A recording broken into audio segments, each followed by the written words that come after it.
Hello everyone. अगर मैं आपसे पूछूं कि भारत के सबसे प्राचीन तमिल साहित्य किस काल में लिखे गए तो क्या आप तुरंत जवाब दे पाएंगे?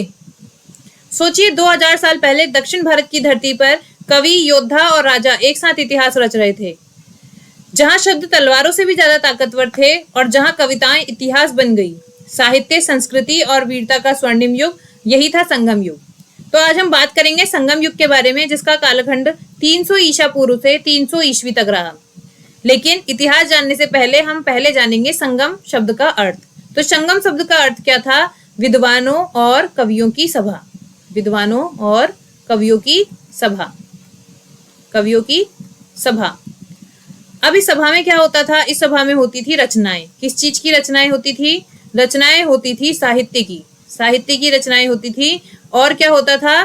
साहित्य की रचनाएं होती थी और होता था समीक्षा। समीक्षा होती थी इन साहित्यों की। तो अगर हम एक शब्द में कहना चाहें या एक लाइन में कहना चाहें तो संगम का अर्थ विद्वानों और कवियों की सभा, जिसमें रचनाएं होती थी और समीक्षाएं होती थी साहित्य की। ठीक है। तो इस काल में 3 राजवंशों का उदय हुआ, जिनमें सबसे पहले चेर, चोल और फिर पांड्य। ठीक है। सबसे पहले चेर, चोल और फिर पांड्य। तो इन 3 शक्तियों में सबसे पहले हम पढ़ेंगे चेर राजवंश के बारे में। तो चेर राजवंश जो था वो सबसे प्राचीन राज्य था और इनको पर्वतीय देशों का स्वामी भी कहा जाता था, क्योंकि इनका जो क्षेत्र था वो पर्वतीय क्षेत्र था, इसीलिए इन्हें पर्वतीय देशों का स्वामी भी कहा जाता था। क्षेत्र की बात करें तो इनका क्षेत्र केरल और तमिलनाडु वाला था। राजधानी वंजी और कुरूर। और प्रतीक की बात करें तो धनुष बाण। ये बहुत इंपॉर्टेंट है, कई बार प्रश्न पूछ लिया जाता है कि चेर राजवंश का प्रतीक क्या था। तो धनुष बाण जो था चेर राजवंश का राज प्रतीक था। अब बात करेंगे महानतम चेर शासक की। तो सेंगुट्टवन जो थे उनको लाल चेर के नाम से जाना जाता था और यही चेर राजवंश के सबसे महानतम शासक थे।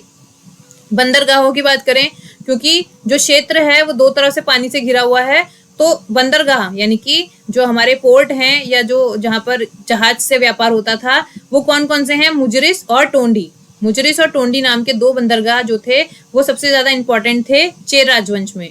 और दूसरी एक इंपॉर्टेंट बात जो चेर साम्राज्य में थी वो थी कि इसमें पत्नी पूजन प्रारंभ की, जिसको कड़गी पूजन भी कहा जाता था। यानी कि स्त्रियों के लिए सम्मान जो है दर्शाया गया है कि चेर राजवंश में कितना ज्यादा स्त्रियों के लिए सम्मान था। चलिए बात करते हैं अगले राजवंश की, चोल वंश की।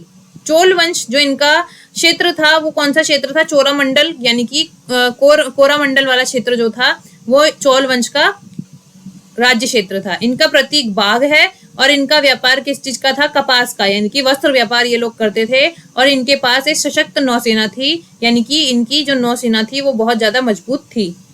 बात कर लेते हैं इसके निर्माता की। तो इनके प्रारंभिक शासक यानी कि इनके निर्माता जो थे वो कौन थे? एलारा थे। और इनके महानतम शासक कौन थे? करिकाल थे। करिकाल ने क्या किया था? उन्होंने अपनी राजधानी परिवर्तित की उरेयूर से कावेरीपट्टनम, यानी कि चोल साम्राज्य की राजधानी क्या हुई? कावेरीपट्टनम या पुहार के नाम से भी इसको जाना जाता है। और ये राजधानी किसने बदली? करिकाल ने बदली। इनका राज्य चिन्ह बाघ, ये याद रखना, राज्य चिन्ह। चलिए अगले वंश की बात करें, पांड्य वंश।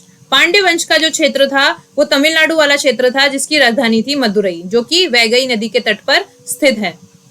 प्रतीक की बात करें तो कार्प मछली जो थी इनका राज्य प्रतीक थी। और व्यापार की बात करें तो इनका व्यापार था मोतियों का, जो कि अंग्रेजों तक विस्तृत था, यानी कि अंग्रेजों के साथ तक ये व्यापार करते थे। साक्ष्यों की बात करें तो मेगास्थनीज की पुस्तक जो थी, जो आप कमेंट बॉक्स में बताएंगे कि मेगास्थनीज ने कौन सी पुस्तक लिखी थी। तो मेगास्थनीज की पुस्तक, उसमें इन्होंने उल्लेख किया था पांड्य राजवंश के बारे में और उनके व्यापार के बारे में। बंदरगाह की बात करें तो कोरकई इनका मुख्य बंदरगाह था। अब आता है संगम काल का सबसे इंपॉर्टेंट टॉपिक, संगम, यानी कि जो असेंबलीज लगती थी, बड़ी बड़ी असेंबली लगती थी, किसकी? कवियों की और विद्वान व्यक्तियों की जो असेंबली लगती थी उसके बारे में बात कर लेते हैं। तो इस काल में 3 संगम आयोजित किए गए, जिनको संरक्षण किसने दिया? पांड्य शासकों ने संरक्षण दिया था। इसमें क्या हुआ था? इसमें तमिल साहित्य और व्याकरण का जो निर्माण हुआ था उसकी समीक्षा हुई थी, और जो पहले के कोई ग्रंथ था इस तरीके का तो उसको संरक्षित किया गया था। तो इसीलिए इसको तमिल साहित्य और व्याकरण का स्वर्णिम युग भी कहा जाता है। बात कर लेते हैं प्रथम संगम की। तो प्रथम संगम का स्थान जो था वो था मदुरई और इसकी अध्यक्षता की थी ऋषि अगस्त्य ने। ठीक है। सबसे पहला संगम मदुरई। इंपॉर्टेंट है कि पहला संगम कहाँ हुआ था? तो मदुरई में हुआ था और किसकी अध्यक्षता में हुई थी, तो ऋषि अगस्त्य की अध्यक्षता में हुई थी। बात करते हैं द्वितीय संगम की, तो द्वितीय संगम कपाड़पुरम में संपन्न हुई, जिसकी अध्यक्षता तोलकपियार ने की थी। इसमें प्रमुख ग्रंथ यानी कि तोलकप्पियम जो था, इस ग्रंथ की रचना की गई थी, जो कि एक व्याकरण ग्रंथ था। चलिए चलते हैं आगे। तृतीय संगम, जिसका जो ये उत्तरी मदुरई में इसका समापन हुआ। अध्यक्षता किसने की थी? नकीर ने इसकी अध्यक्षता की थी। और इसकी खास बात ये थी कि अधिकांश वर्तमान संगम साहित्य इसी संगम की देन है, यानी कि आज के जो ज्यादातर संगम साहित्य हैं वो इसी संगम में उनका जो है विकास हुआ था। चलिए बढ़ते हैं आगे। संगम साहित्य का वर्गीकरण, बात करें साहित्य की तो दो तरीके के साहित्यों का वर्गीकरण इसमें दिया गया है। एक है मेलकाकणुक और एक कीलकणुक। ठीक है, मेलकाकणुक और कीलकणुक। कीलकणुक में लघु कविताओं के बारे में वर्णन किया गया है। ठीक है, और इसके अलावा और भी बहुत सारे महाकाव्य लिखे गए थे, जिसमें एक महाकाव्य था शिलापदिकरम। शिलापदिकरम में कोवलन और माधवी की प्रेम कहानी के बारे में बताया गया है। ये तमिल साहित्य के 5 महाकाव्यों में से एक है, यानी कि तमिल साहित्य में 5 महाकाव्य हैं, उनमें से एक महाकाव्य कौन है? शिलापदिकरम है, जिसमें कोवलन और माधवी के प्रेम कथा के बारे में कहा गया है। इसके बाद मणिमेगलई, ये भी एक महाकाव्य है, जिसमें कोवलन और माधवी की पुत्री, यानी कि पिछले वाले में हमने कोवलन और माधवी की प्रेम कथा देखी थी, इसमें कोवलन और माधवी की पुत्री जो थी उनकी प्रेम कथा के बारे में और उनकी जीवन यात्रा के बारे में बताया गया है मणिमेगलई में। ठीक है, इसके बाद एक नजर तीनों राजवंश पर देख लेते हैं, क्योंकि ये बहुत इंपॉर्टेंट है। इस टेबल को आप चाहे तो आप स्क्रीनशॉट ले लीजिएगा, या फिर आप अपने आप रिटन में अगर आप उतारेंगे तो बहुत ज्यादा सही रहेगा, क्योंकि जब हम ज्यादातर लिखते हैं तो हमें ज्यादा चीजें याद होती हैं। तो सबसे पहले चेर राजवंश की बात करेंगे। तो चेर राजवंश का प्रतीक था धनुष बाण, जिनकी राजधानी वंजी थी, और इनका सबसे इंपॉर्टेंट बंदरगाह क्या था? मुजरिश था।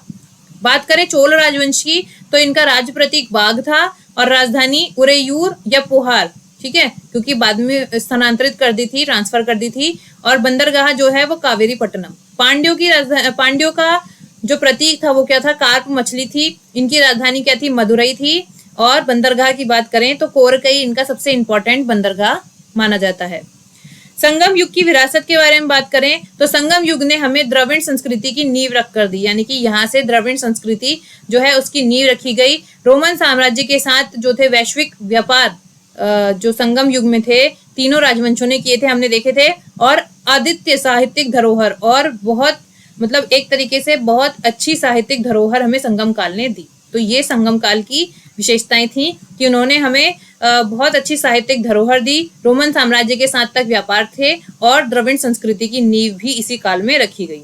तो यहाँ पर जो संगम काल है वो हमारा समाप्त होता है।